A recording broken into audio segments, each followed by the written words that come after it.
I'm Patti Hearn, and I'm the executive director at Seattle Pride. You did hear some of it from Nathan and Steve, right? Like over time, it's moved locations, the size has changed.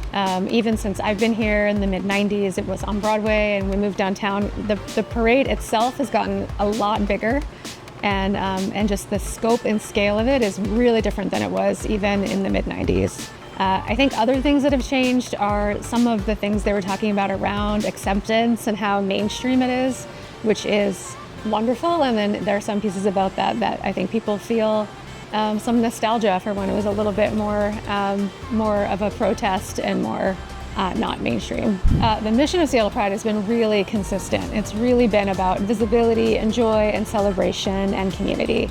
Some of the language in the mission statement has morphed over time, but it's really at its core is about people being together, being comfortable with who they are, celebrated for who they are, and able to be just out in the open. That balance is always present, and I think that this year it feels a little bit bigger, a little more like right at the core. Our theme this year is louder, and I think it really speaks to both sides. It's about being loud in terms of celebration and glitter and fun and music and party, and then also loud like protest signs, fighting back. We're not going to sit here silently while our rights are taken away. So that is really kind of the crux of holding both things at the same time.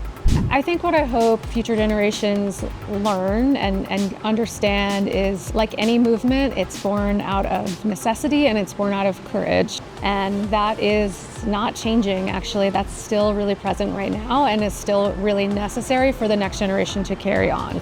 Well, the biggest highlight is, of course, the Pride Parade, which is the big finale to the whole month of Pride events. So that's on June 29th. It's downtown, kicks off at Westlake at 11.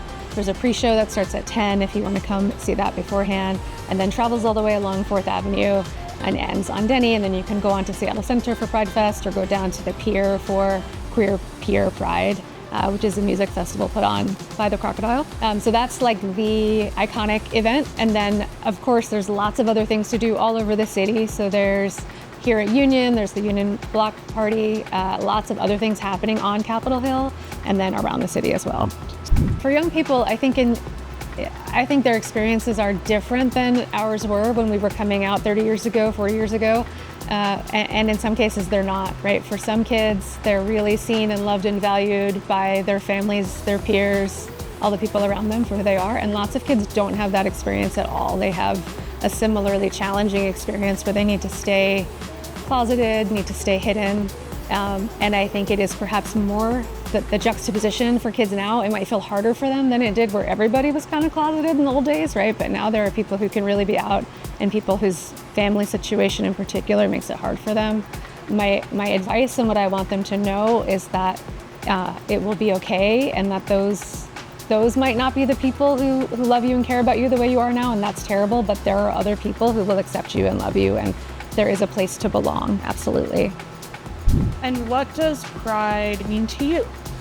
The core of it is that belonging, right? I think that it's really about community and togetherness. And I think if you don't understand, if you've never had the experience of someone pushing you away because of something that's sort of essential to who you are, it might not really speak to you. But for those of us who have lived with that fear or the experience of someone saying, you're not okay because you are you, that is the core of why Pride exists, so that you don't have to have that feeling and you don't have to be alone.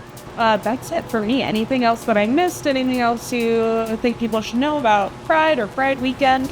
Something I'd like people to know is that coming down to the parade and celebrating and showing your support really matters. We've seen it with protests. We've seen it with other ways that people are making their opinions visible about what's happening in the current administration and in the world. And I think anytime that you can show up as an ally or a member of the community and interrupt that hateful speech and interrupt that trajectory of pain and violence, it is a good and wonderful thing to do.